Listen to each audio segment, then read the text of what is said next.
محبت کے ساتھ درود پاک پڑھ لیں۔ الصلاۃ والسلام علیک یا رسول اللہ، الصلاۃ والسلام علیک یا سیدی یا حبیب اللہ، الصلاۃ والسلام علیک یا امام الانبیاء والمرسلین وعلی آلک واصحابک یا جد الحسن والحسین۔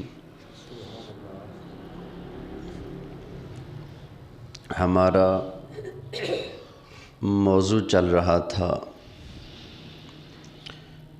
کہ بحمد اللہ نبی کریم علیہ السلام اور اللہ کے سارے نبی اپنی وفات کے بعد اپنی اپنی قبروں میں زندہ جلوہ فرما ہیں۔ اس پر قرآن کریم کی آیتیں جیسے دلائل کا ایک سمندر ہوتا ہے نا، جتنا مرضی پانی بھر لو سمندر سے، ایسے قرآن کی اتنی دلیلیں ہیں اس موضوع پر کہ جتنی چاہو آپ پیش کر سکتے ہو، بشرط ہے کہ قرآن کو پڑھنے والا کوئی سمجھنے والا ہو۔ تو قرآن کریم ضرور ہدایت دیتا ہے۔ اللہ کے نبی سارے کے سارے زندہ، اللہ کے ولی سارے کے سارے زندہ۔ میں تو یہ بھی بیان کر چکا ہوں کہ جو کافر ہیں، بے ایمان ہیں، مرنے کے بعد تو کہانی ان کی بھی ختم نہیں ہوتی، ان کو بھی مار پڑتی ہے، مار اسی کو پڑے گی جو زندہ ہوگا۔ حدیث شریف میں بھی تو آیا ہے، نبی کریم علیہ السلام ارشاد فرماتے ہیں جب بندے کو قبر میں رکھا جاتا ہے، اس کو رکھنے کے بعد جب تم واپس پلٹتے ہو، تمہارے پاؤں میں جو جوتیاں ہوتی ہیں، چلنے سے جو ہلکی ہلکی جوتیوں کی آواز پیدا ہوتی ہے، تو نبی کریم علیہ السلام نے ارشاد فرمایا کہ مرنے والا تو تمہاری جوتیوں کی آواز بھی قبر میں سن لیتا ہے۔ پھر آگے ارشاد فرمایا کہ جب تم واپس آ جاتے ہو تو دو فرشتے قبر میں آ جاتے ہیں، بندے کو سختی کے ساتھ اٹھا کر بٹھاتے ہیں، اٹھ، بندہ بیٹھ جاتا ہے۔ پھر فرشتے سوالات کرتے ہیں۔ پہلا سوال کرتے ہیں، او قبر میں آنے والے بتا، من ربک، تیرا رب کون ہے؟ بندہ مومن جواب دے گا، ربی اللہ، میرا رب اللہ ہے۔ پھر دوسرا سوال کریں گے، او قبر میں آنے والے بتا، تو نے اللہ کو تو مانا ہے لیکن کون سے دین میں جا کر؟ اس لیے اب دین پوچھیں گے، کیونکہ اللہ کو تو یہودی بھی مانتا ہے، عیسائی بھی مانتا ہے، ہندو سکھ بھی مان لیتے ہیں، مرزائی بھی مان لیتے ہیں۔ تو اللہ کو اگر مانتا تھا تو کیا بن کے مانتا تھا؟ تیرا دین کیا ہے؟ تو بندہ مومن مسلمان جواب دے گا، رب دینی الاسلام، میرا دین اسلام ہے۔ اچھا، پھر اسلام کے اندر بھی تو کلمہ جو پڑھنے والے ہیں ان کی بولیاں مختلف ہیں۔ کچھ قرآن پڑھ کر رب کی قسمیں کھا کر بیان کرتے ہیں، خدا کی قسم ہے ہمارے نبی کی یہ بھی شان ہے، یہ بھی شان ہے، یہ بھی شان ہے، یہ بھی شان ہے، یہ بھی شان ہے، ہمارے رب کی یہ شان ہے، ہمارا رب اس سے پاک ہے، اس سے پاک ہے، ہمارے نبی اس چیز سے پاک ہیں، صحابہ پاک ہیں، یہ بیان کرتے ہیں۔ اور کچھ نے قرآن ہاتھ میں لے کر نبی کریم علیہ السلام کی شان میں، اللہ کی شان میں اور صحابہ کی شان میں نکتہ چینی کرنی ہوتی ہے، تو ایسے لوگ بھی ہیں۔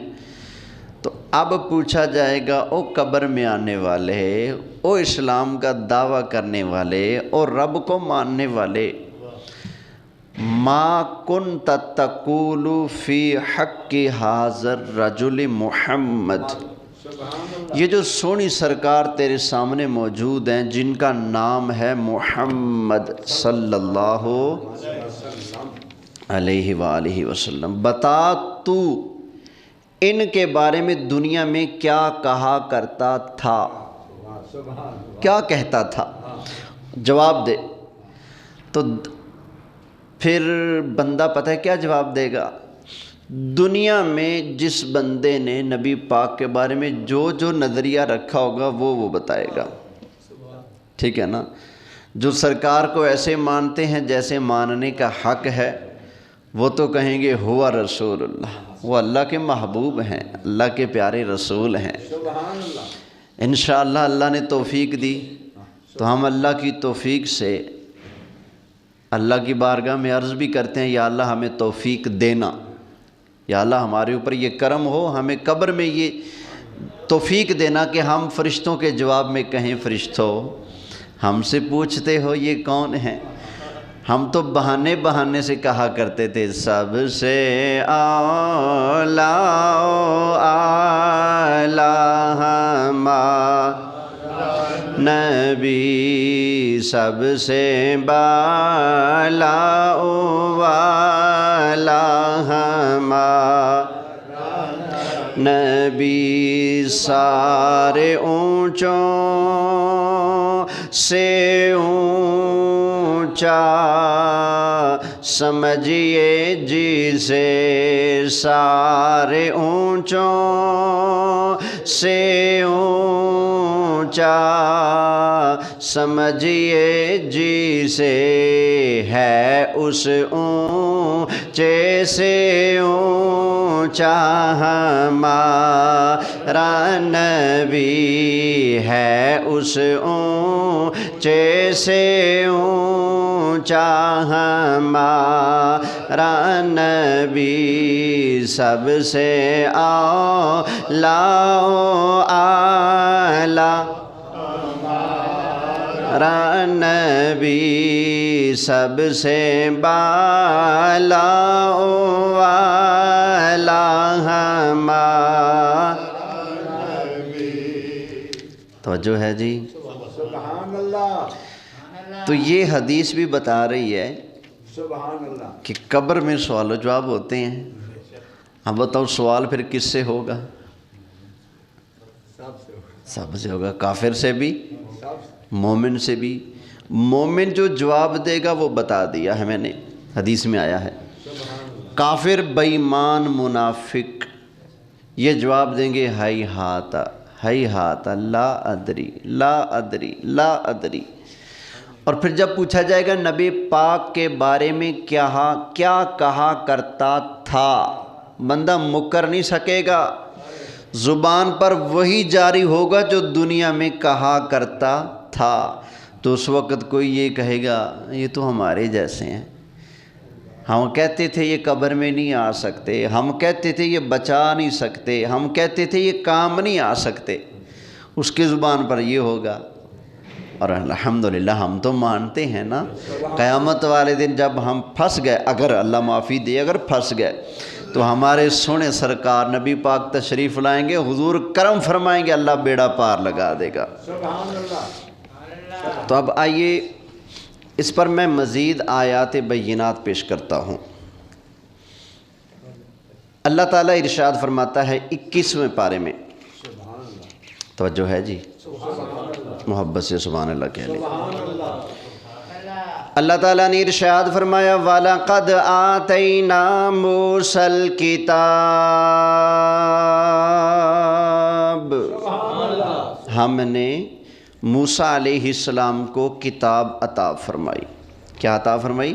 کتاب۔ آگے فرمایا فَلَا تَكُنْ فِي مِرْيَةٍ مِّن لِقَائِهِ، پس تو ان دونوں کے آپس میں ملنے میں شک نہ کرنا، تو ان دونوں کے آپس میں ملنے میں شک، یہ نہ سمجھنا کہ یہ خواب ہے، یہ نہ سمجھنا کہ یہ خیال ہے، یہ مت سمجھنا کہ یہ حقیقت نہیں، یہ نظر کا دھوکہ ہے، نہ فَلَا تَكُنْ فِي مِرْيَةٍ مِّن لِقَائِهِ، تو ان دونوں کے ملنے میں شک، بولیں صحیح، نہ کرنا۔ یہ اللہ کا ارشاد ہے کہ ان دونوں کے ملنے میں شک نہ کرنا۔ اب یہ کون ہیں جن دو کے بارے میں اللہ نے فرمایا ہے کہ ان کے آپس میں ملنے میں ملاقات میں شک نہ کرنا؟ اب یہ یہاں تفسیر رکھی ہوئی تھی، ابھی نہیں ہے، شاید وہ گھر چلی گئی، بچے لے گئے ہوں گے۔ یہ وہ تفسیر جس کا میں نے ایک دن حوالہ دکھایا تھا، جس میں معاذ اللہ لکھا ہے کہ نبی قبروں میں زندہ نہیں ہیں، وہ بس قبروں میں مردہ حالت میں ہے معاذ اللہ۔ جس تفسیر میں یہ لکھا ہے، اللہ نے اس سے سچ بھی لکھوایا ہے۔ اس نے اس صورت کی اس آیت کی تفسیر میں لکھا ہے کہ یہ حضرت موسیٰ علیہ السلام کی اور نبی کریم علیہ السلام کی معراج کی رات جو ملاقات ہوئی ہے نا، اللہ فرماتا ہے اس ملاقات میں شک، بولیے صحیح، شک نہ کرنا۔ اب پتہ ہے موسیٰ علیہ السلام کا دور اور نبی کریم علیہ السلام کے دور مبارک میں کتنا فاصلہ ہے؟ 2000 سے 2500 تک کا فاصلہ علماء نے لکھا ہے۔ بعض کہتے ہیں 2000 سال ہیں، بعض کہتے ہیں 2200 سال ہیں، کچھ کہتے ہیں 2400 سال ہیں، کچھ کہتے ہیں 2500 سال ہیں، 2000 تو سب مانتے ہیں۔ چلو یار، ان کی وفات کے بعد ایک دن کا بھی فاصلہ ہو، دلیل تو پھر بھی بنتی ہے نا۔ ہمیں بتایا جائے اگر موسیٰ علیہ السلام کی وفات ہوئی تھی اور وفات کے بعد وہ قبر میں زندہ نہیں ہیں، تو پھر ملاقات کیسی ہوئی؟ ان کو تو وفات فرمائے کتنا عرصہ ہو چکا ہے؟ 2000 یا 2500۔ اللہ تعالیٰ ہدایت عطا فرمائے، ایمان عطا فرمائے۔ ایمان دینا میرے بس میں نہیں، ہدایت دینا میرے بس میں نہیں ہے، ہدایت اور ایمان عطا فرمانا میرے اللہ تعالیٰ کی قدرت کا کام ہے۔ میرا کام ہے قرآن پڑھ کے حق اور سچ کو بیان کر دینا۔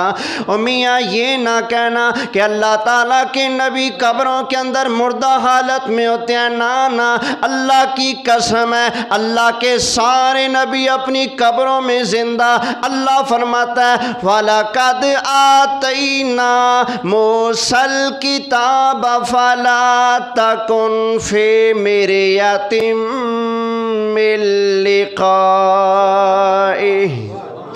فرمایا یہ جو معراج کی رات موسیٰ علیہ السلام کے اور نبی کریم علیہ السلام کی آپس میں ملاقات ہوئی، اس ملاقات میں شک نہ کرنا، شک نہ کرنا۔ اب جو زندہ ہی نہیں مانتا وہ ملاقات کو مانے گا؟ بولیں نہیں مانے گا نا۔ لیکن رب فرماتا ہے کہ ان دونوں کی ملاقات میں شک، بولیں صحیح، مت کرنا۔ اب یہ معراج کی رات پتہ ہے کہاں کہاں ملاقات ہوئی ہے؟ حضور سے پوچھتے ہیں، صحیح مسلم کی حدیث ہے، نبی کریم علیہ السلام نے ارشاد فرمایا مررت بقبر موسیٰ لیلۃ اسری بی عند الکثیب الاحمر۔ فرمایا معراج کی رات میں حضرت موسیٰ علیہ السلام کی قبر کے پاس سے گزرا، فَإِذَا هُوَ قَائِمٌ يُصَلِّي فِي قَبْرِهِ۔ فرمایا میں نے دیکھا حضرت موسیٰ علیہ السلام اپنی قبر کے اندر کھڑے ہو کر نماز ادا فرما رہے ہیں۔ یہ حضور نے فرمایا کہ میں نے دیکھا کہ حضرت موسیٰ کیا کر رہے ہیں؟ بولیے اب بتاؤ قبر کے اندر نماز کون پڑھے گا، زندہ یا مردہ؟ بولیے اب یہ کہنے والوں مجھے بتاؤ کہ جو بندہ نبی پاک کو قبر میں زندہ مانے وہ ڈبل کافر؟ یہ کہنے والے مجھے بتائیں، یہ جو نبی پاک فرما رہے ہیں کہ موسیٰ زندہ ہیں اور وہ قبر میں نماز پڑھ رہے تھے، اب بتاؤ کیا تم یہ جرت نبی پاک کے بارے میں بھی کرو گے؟ توجہ ہے؟ اچھا یہ بتاؤ، حضرت موسیٰ علیہ السلام کی جب وفات ہوئی تھی تو لوگوں نے قبر بنا کر آپ کو قبر میں لٹایا، بٹھایا یا کھڑے کیا تھا؟ لٹایا جاتا ہے نا، تو قبر میں کیا کیا تھا؟ لٹایا تھا۔ لیکن حضور کیا فرماتے ہیں؟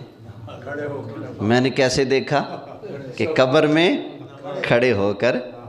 ایک مولوی صاحب نے تقریر کی تھی، کہتے ہیں لوگ کہتے ہیں کہ نبی مشکل کشا ہیں، وہ تو قبروں میں اپنی سائیڈ چینج نہیں کر سکتے، تو تمہاری بگڑی کیسے بنائیں گے؟ اب میں پوچھتا ہوں کیا سائیڈ چینج کیے بغیر ہی کھڑے ہو گئے تھے؟ ہیں؟ اللہ اکبر، یہ شانیں ہیں موسیٰ نبی کی۔ تو موسیٰ علیہ السلام امتی ہیں میرے لجپال نبی کے۔ جب موسیٰ علیہ السلام کی یہ شانیں ہیں تو لجپال نبی کی شان کون بیان کر سکتا ہے؟ آئے ہے نبی کریم علیہ السلام نے ارشاد فرمایا فَإِذَا هُوَ قَائِمٌ يُصَلِّي فِي قَبْرِهِ، فرمایا میں نے دیکھا حضرت موسیٰ علیہ السلام اپنی قبر میں کھڑے ہو کر اللہ کی نماز ادا فرما رہے ہیں۔ اللہ تعالیٰ کے نبیوں کی شان سبحان اللہ۔ اللہ تعالیٰ کے نبی حضرت موسیٰ علیہ السلام اگر اپنی وفات کے 2500 سال کے بعد قبر کے اندر جب دل کرے رکوع کر سکتے ہیں، جب دل کرے سجدہ کر سکتے ہیں، تو اللہ کی قسم ہے موسیٰ علیہ السلام کو بھی پھر زندہ ماننا پڑے گا، اور موسیٰ علیہ السلام کے امام نبی پاک کو بھی زندہ ماننا پڑے گا۔ تو زندہ ہے واللہ تو زندہ، پڑھ لیں ثواب ملے گا۔ واللہ کا مطلب ہے اللہ کی قسم۔ تو زندہ ہے واللہ تو زندہ، تو زندہ ہے واللہ تو زندہ ہے واللہ، میرے چشم عالم سے چھپ جانے والے، میرے چشم عالم سے چھپ جانے والے۔ توجہ ہے جی؟ یہ ایک ملاقات قبر کے پاس حضور نے دیکھا۔ دوسری ملاقات نبی پاک علیہ السلام مسجد اقصیٰ میں بعد میں پہنچے۔ اللہ کے سارے نبی اپنی قبروں سے اٹھ کر مسجد اقصیٰ میں استقبال کے لیے پہلے پہنچے۔ سمجھ آئی نا؟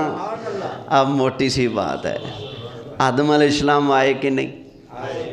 موسیٰ علیہ السلام، نوح علیہ السلام، ابراہیم علیہ السلام، عیسیٰ علیہ السلام، یہ سارے قبروں والے ہیں کہ نہیں؟ عیسیٰ علیہ السلام تو اوپر زندہ ہے، باقی قبروں والے ہیں کہ نہیں؟ تو سائیڈ چینج کیے بغیر آ گئے تھے۔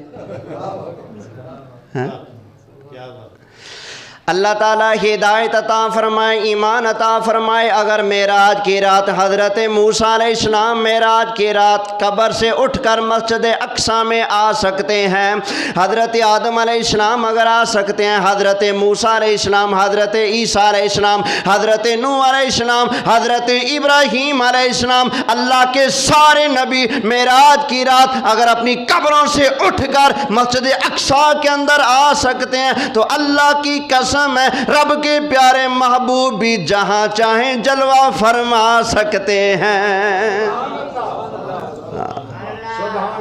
حضور کوئی پابند نہیں ہے، حضور کو اللہ نے بڑی پاوریں عطا فرمائی، جہاں دل چاہتا ہے حضور تشریف لے جاتے ہیں۔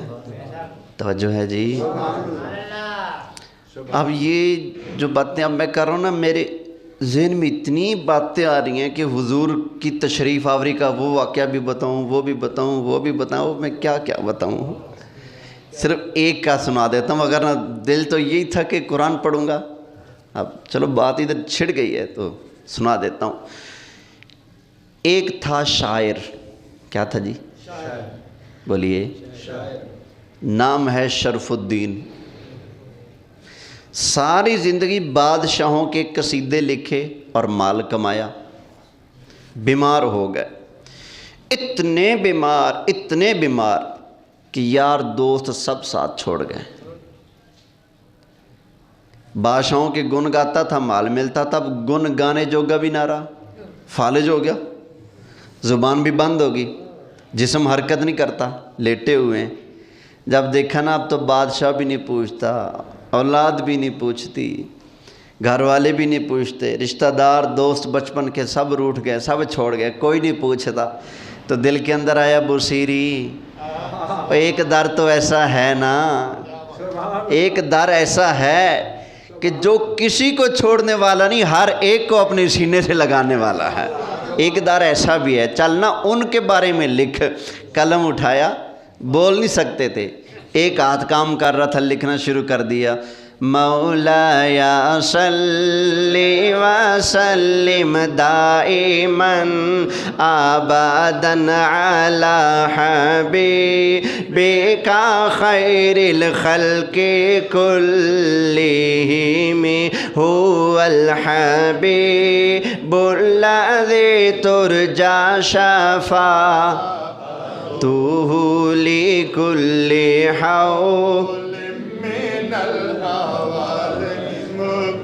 تاہیمی مولایا صلی وسلم من ابدا علی حبیبک خیر الخلق کلہم یا رب بالمصطفى بلغ مقاصدنا یا رب بالمصطفى بلغ مقاصدنا واغفر لنا ما مضى یا واسع الکرم مولایا صلی وسلم دائما ابدا علی حبیبک۔ اب یہ بڑا لمبا قصیدہ ہے، لکھا، لکھتے گئے لکھتے گئے لکھتے گئے، سو گئے لکھ کر۔ یہ آنکھیں بند ہو گئیں، یہ آنکھیں جاگ اٹھیں، خواب دیکھا، نبی کریم علیہ السلام کا مبارک دربار لگا ہوا ہے، حضور تشریف فرما ہیں، اور یہ شرف الدین بصیری حضور کی خدمت میں حاضر ہیں۔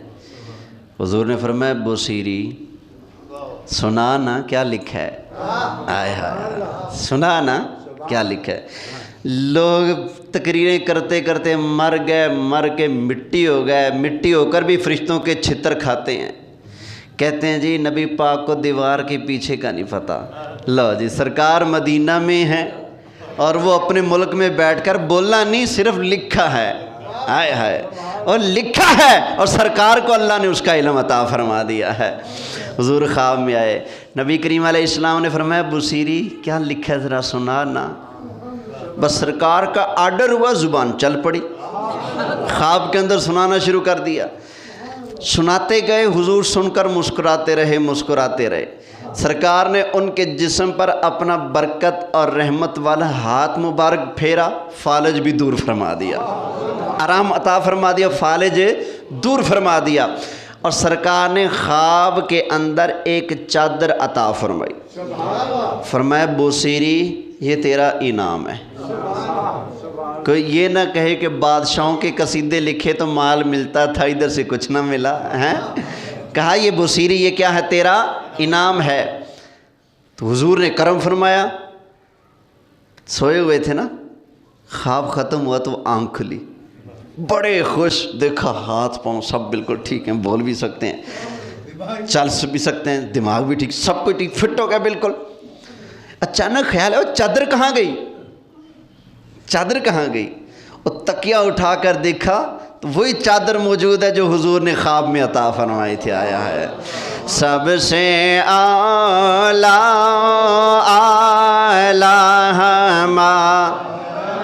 نبی، سب سے بالا والا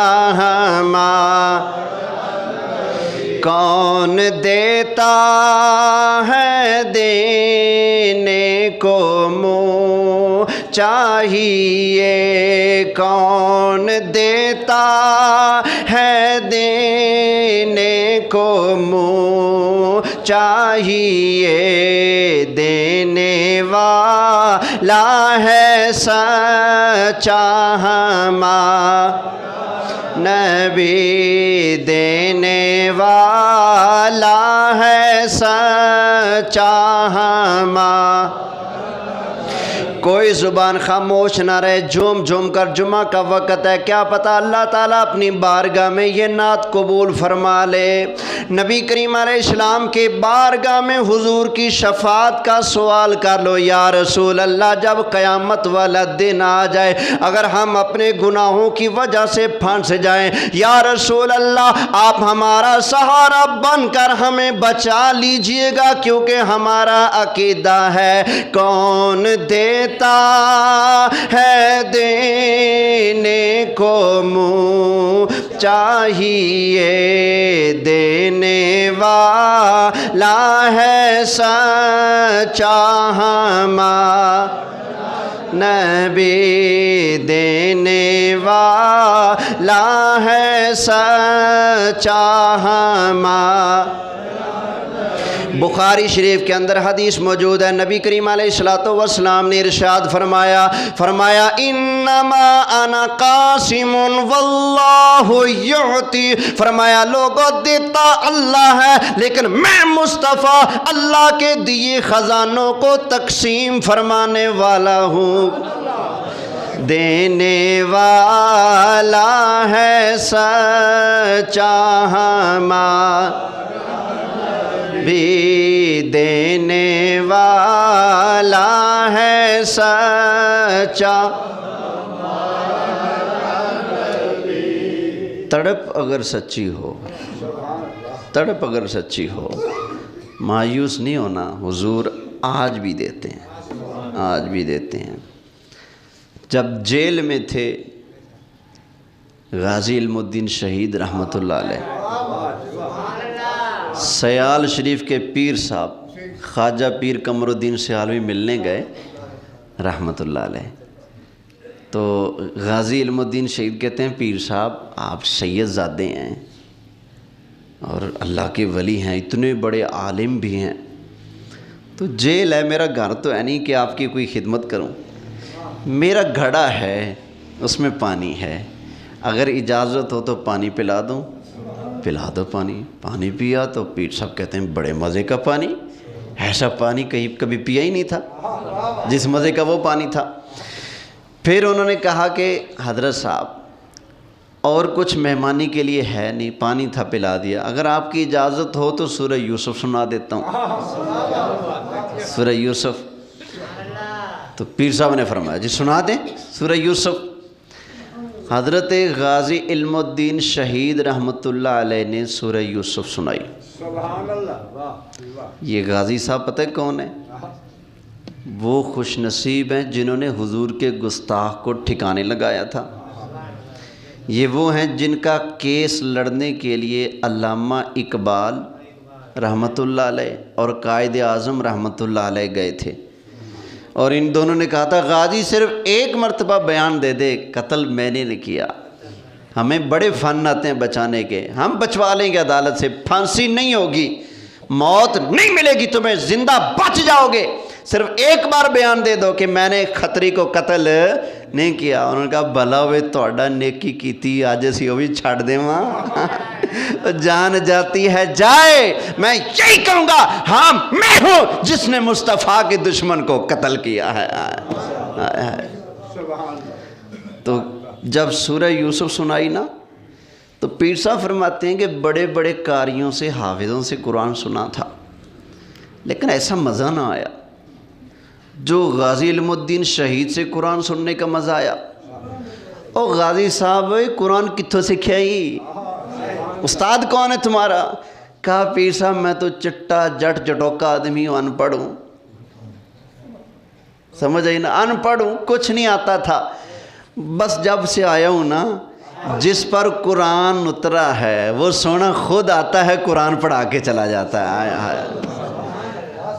اب ہر کوئی غازی صاحب کی شانیں بیان کرتا ہے، کوئی جس ٹیم پارٹی کا بھی ہو، کوئی یوں ہو یوں ہو یوں ہو یوں ہو یوں ہو، جو بھی ہو، ہر کوئی کہتا ہے جی غازی صاحب بلے بلے، غازی صاحب بلے بلے، غازی صاحب بلے بلے۔ میں کہتا ہوں غازی صاحب بلے بلے کہنے تو پھر یہ بھی کہو غازی صاحب تیرا عقیدہ بھی بلے بلے، کیونکہ تیرا عقیدہ ہے نبی پاک علیہ السلام اپنی وفات کے بعد قبر سے اٹھ کر آ سکتے ہیں، قرآن بھی پڑھا سکتے ہیں، فیض بھی عطا فرما سکتے ہیں۔ سب سے اعلیٰ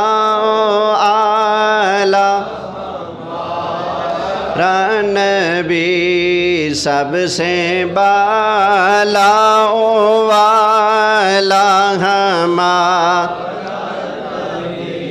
جنہوں نے مجھے یہ انداز بیان اور یہ رنگ بخشا کہ میں اپنے عقیدے کی ہر بات قرآن کی سینکڑوں دلیلوں سے ثابت کروں، وہ ہمارے محسن، ہمارے مربی، ہمارے پیارے استاد امام المناظرین شیخ القرآن والحدیث حضرت علامہ مولانا پروفیسر محمد سعید احمد اسعد رحمۃ اللہ علیہ پرسوں اللہ کو پیارے ہو گئے۔ کل آپ کا جنازہ مبارکہ تھا، ہزاروں لاکھوں افراد کا مجمع تھا ان کے جنازے میں، تو مجھے بھی شرف ملا ان کے جنازے میں حاضری کا، ان سے پڑھنے کا بھی موقع ملا۔ ساری زندگی ہمیں انہوں نے یہی سمجھایا پتر قرآن سے جڑ کے رہنا ہے، کہانیوں میں نہیں پڑھنا، قصوں میں نہیں پڑھنا، کس چیز سے جڑ کے رہنا ہے؟ قرآن سے جڑ کے رہنا ہے۔ وہ زندگی میں اکثر وہ بار بار درس قرآن دیتے رہے، تو مجھے بھی انہوں نے فرمایا تھا کہ درس قرآن دیا کرو، قرآن کا پیغام پہنچاؤ لوگوں تک۔ تو الحمدللہ ہم نے بھی فجر کی نماز کے بعد درس قرآن سٹارٹ کیا ہوا ہے، 5 پارے مکمل ہو چکے ہیں، 6واں پارہ چل رہا ہے۔ دعا فرمائے اللہ تعالیٰ پورا کرنے کی توفیق عطا فرمائے۔ تو یہ انداز، یہ لب و لہجہ، یہ ہمارے استاد صاحب کا تھا، جس انداز میں میں پڑھتا ہوں تو ان کی روح کو بھی خوشی ہو جائے گی، تازگی مل جائے گی، مسرت ہوگی کہ میرا فیض اور جو میں سکھا کے آیا ہوں وہ پیغام آگے جا رہا ہے۔ آپ بھی جھوم جھوم کے پڑھ لیں، سرکار کی شان ہے، انداز ان کا ہے۔ سب سے اعلیٰ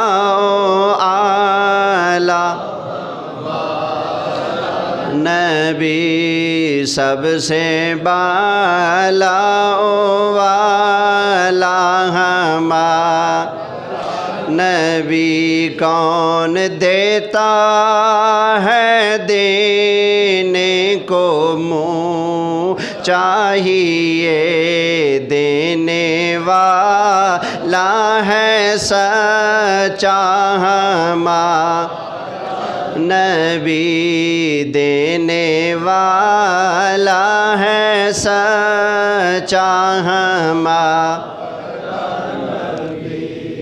ہمارے استاد محترم سے کسی نے پوچھا حضور کیا آپ نے نبی پاک علیہ السلام کو خواب میں دیکھا؟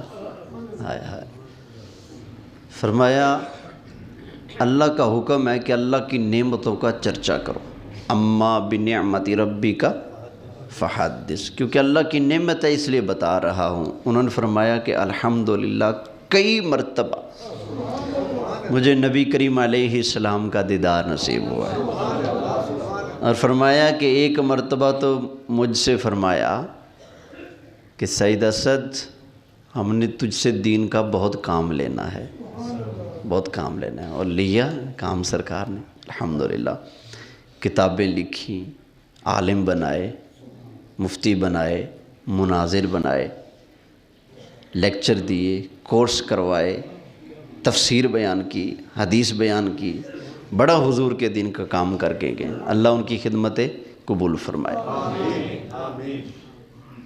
ایک مرتبہ استاد صاحب نے یہ بھی بتایا کہ میں نے خواب دیکھا، حضور بھی ہیں، حضور کے چاروں یار بھی ہیں خواب میں، تو ایک کمرہ تھا اس کے اندر جلوہ فرما ہے، تو ایک آواز آئی سید اسد اندر آ جائے۔ فرماتے ہیں میں نے خواب میں سوچا کہ کوئی اور سید اسد ہوگا، میں کہاں اس قابل، تو پھر آوازیں نہیں وہ جو مفتی امین صاحب کے بیٹے ہیں سعید احمد اسد مناظر، وہ آئیں،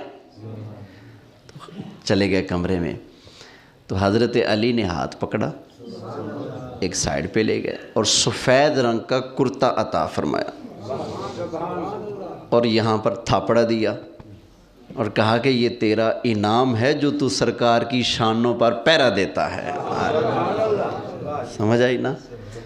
تو پھر ہمیں کوئی کیسے منوا سکتا ہے کہ مولا کچھ نہیں دے سکتے، حضور کچھ نہیں دے سکتے؟ ہمیں تو دیتے ہیں نا، اور جس کو نہیں ملا وہ بکتا رہے کہ کچھ نہیں دے سکتے، اور جن کو ملا خدا کی قسم ان کو اگر ٹکڑے بھی کر دو پھر بھی کہیں گے کون دیتا ہے دینے کو منہ چاہیے دینے والا ہے سچا ہمارا نبی، دینے والا ہے سچا ہمارا۔ توجہ ہے جی؟ خیر 13 آیتیں ہو چکی ہیں، اب سنیے 14ویں آیت۔ رب کے پیارے زندہ ہیں، بالخصوص نبی پاک علیہ السلام۔ 5واں پارہ، اللہ تعالیٰ ارشاد فرماتا ہے، اللہ تعالیٰ نے ارشاد فرمایا وَمَا أَرْسَلْنَا مِن رَّسُولٍ إِلَّا لِيُطَاعَ بِإِذْنِ اللَّهِ۔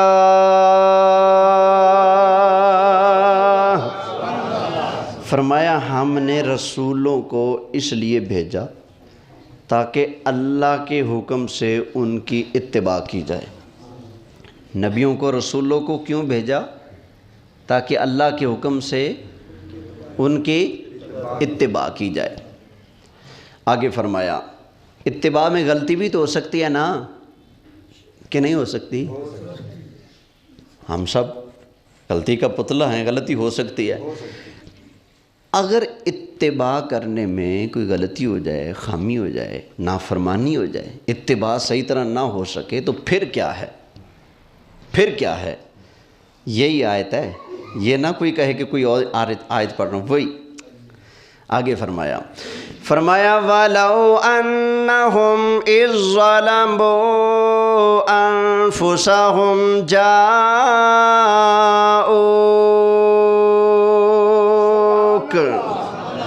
فرمایا اے پیارے محبوب علیہ السلام، اگر یہ لوگ اتباع کرنے میں کوئی غلطی کر لیں، اپنی جان پر ظلم کر لیں، زیادتی کر لیں، جاؤ کا محبوب یہ آپ کے پاس آ جائیں۔ کس کے پاس آ جائیں؟ غلطی ہو جائے، گناہ ہو جائے تو معافی لینے کے لیے کہاں جائیں؟ حضور کے پاس جائیں۔ جاؤ کا قرآن کے الفاظ ہیں، حضور کی بارگاہ میں جا کر کیا کرنا ہے؟ یہ قرآن پڑھ رہا ہوں، سبحان اللہ۔ فرمایا فَاسْتَغْفَرُوا اللَّهَ،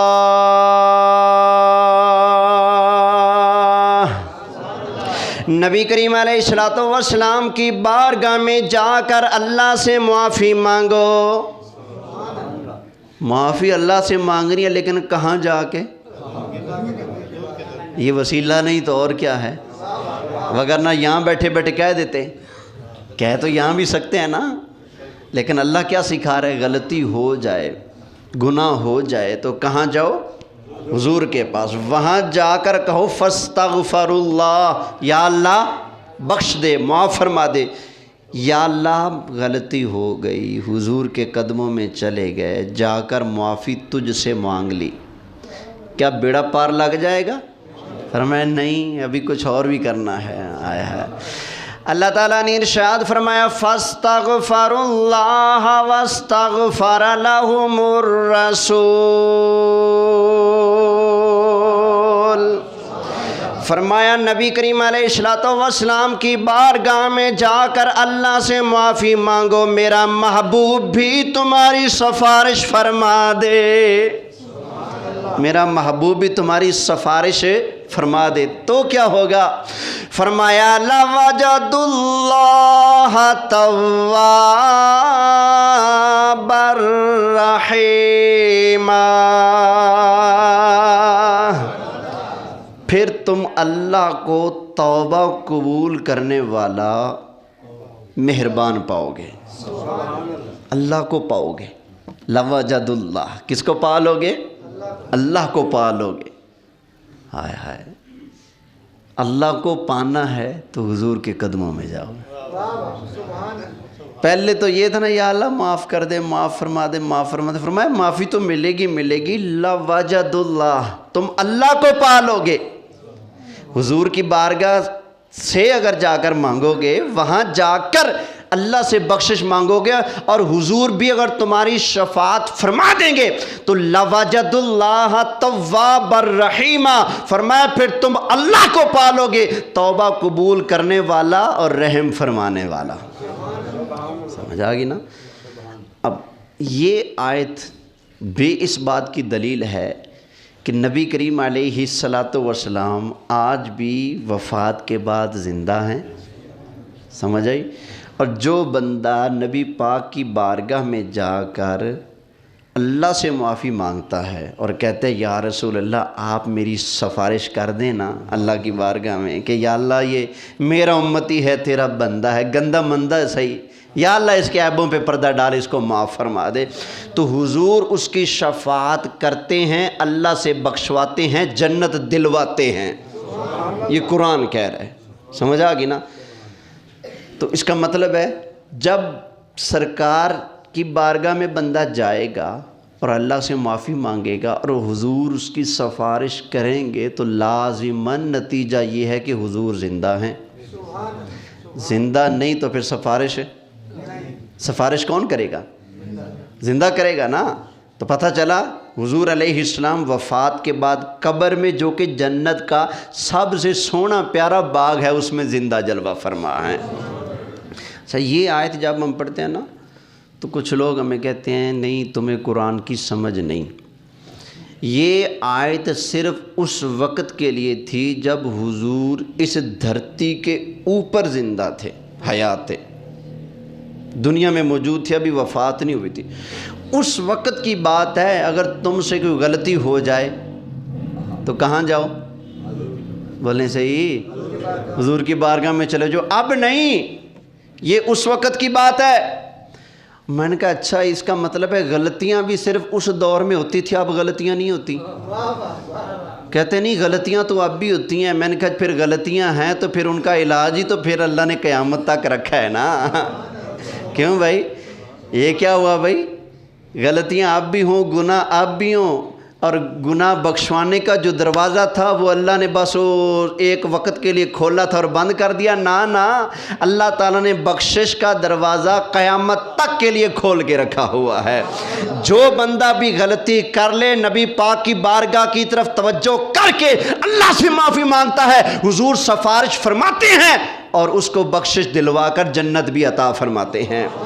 حضرت علی مرتضیٰ نے ارشاد فرمایا، نبی کریم علیہ السلام کی وفات کو 3 دن گزر گئے۔ نبی کریم علیہ السلام کی وفات کے 3 دن کے بعد ایک بندہ نبی کریم علیہ السلام کی قبر پر حاضر ہوا اور کہنے لگا یا اللہ میں نے تیرا قرآن پڑھا، قرآن کے اندر تیرا اعلان پڑھا، او میرے بندو اگر گناہ کر بیٹھو، گناہ سے معافی مانگنے کے لیے میرے نبی کی بارگاہ میں چلے جاؤ۔ کہنے لگا یا اللہ میں تیرا قرآن پڑھ کے تیرے نبی کے قدموں میں آ گیا ہوں، یا رسول اللہ میں قرآن پڑھ کے آیا ہوں، قرآن نے مجھے آپ کے پاس بھیجا، یا رسول اللہ اللہ کی بارگاہ میں عرض کر کے مجھے بخشش کا انعام دلوا دیجئے۔ حضرت علی نے ارشاد فرمایا وہ بندہ روتا رہا، معافی مانگتا رہا، معافی مانگتے مانگتے وہیں سرکار کی قبر کے پاس ہو گیا۔ خواب کے اندر سرکار تشریف لائے، فرمایا میری قبر پر آنے والے تجھے مبارک ہو، اللہ نے تیرے سارے گناہ معاف فرما دیے ہیں۔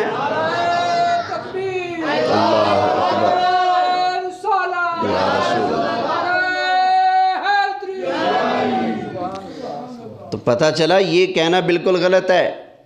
اگر یہ بات ہوتی کہ یہ آیت صرف اس وقت تک ہے جب تک حضور دنیا میں حیات تھے، تو مولا علی جو کہ باب مدینۃ العلم ہیں، جن کو اللہ نے اتنا علم کا سمندر عطا فرمایا، کیا ان کو یہ مسئلہ نہیں پتا تھا؟ وہ روکنا دیتے، ٹوکنا دیتے، ہو بھائی کیا کر رہے ہو، یہ آیت اب نہیں چلے گی۔ حضرت علی فرما دیتے، پر نہیں، حضرت علی نے ایسا نہیں فرمایا، بلکہ آگے لوگوں کو بتایا بھئی ایسا ہوا تھا، ایک بندہ آیا تھا، اس نے یوں معافی مانگی تو حضور نے یوں اس پر کرم فرمایا تھا۔ تو پتہ چلا آج بھی اگر کوئی بندہ غلطی کرنے کے بعد، گناہ ہو جانے کے بعد حضور کے قدموں میں جا کر اللہ سے بخشش مانگے تو حضور قبر میں سے اس کی شفاعت فرماتے ہیں اور اس کو بخشش بھی دلواتے ہیں۔ اب موٹی سی بات ہے، اللہ نے سمجھ عطا فرمائی ہے۔ یہ قرآن کی آیت کیا بتا رہی ہے کہ حضور آج بھی زندہ ہیں، اور جو حضور کی بارگاہ میں جا کر اللہ سے بخشش کا طالب ہوتا ہے، حضور عرض کرتے ہیں یا اللہ، کیا عرض کرتے ہیں؟ یا اللہ بخش دے، یا اللہ معاف فرما دے، یا اللہ میرا امتی ہے، میرا غلام ہے، گناہ ہو گیا ہے، یا اللہ اس کی بگڑی پار لگا دے، یا اللہ اس کی غلطی کو۔ تو پتہ چلا حضور آج بھی، بولیے اونچا بولو ذرا، اب جو حضور کو زندہ مانتا ہے ذرا گج وج کے پڑھے، تاکہ ان کو پتہ لگ جائے جو کہتے پھرتے ہیں کہ جو نبی پاک کو اب زندہ مانے وہ کافر ہے، ڈبل کافر ہے۔ تو کافر ہوگا، تیرا پیو کافر ہوگا، نبی پاک علیہ السلام بھی زندہ، سارے نبی قسم خدا کے زندہ ہیں۔ تو زندہ ہے واللہ، تو زندہ، تو زندہ ہے واللہ، تو زندہ، تو زندہ ہے واللہ،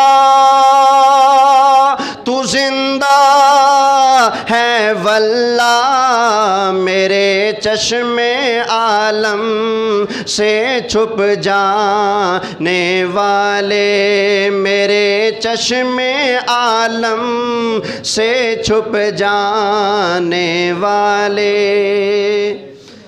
اللہ تعالیٰ یہاں پر ہم سب کی حاضری قبول فرمائے، آمین بجاہ النبی الامین صلی اللہ علیہ وسلم، سنتیں ادا فرمائے۔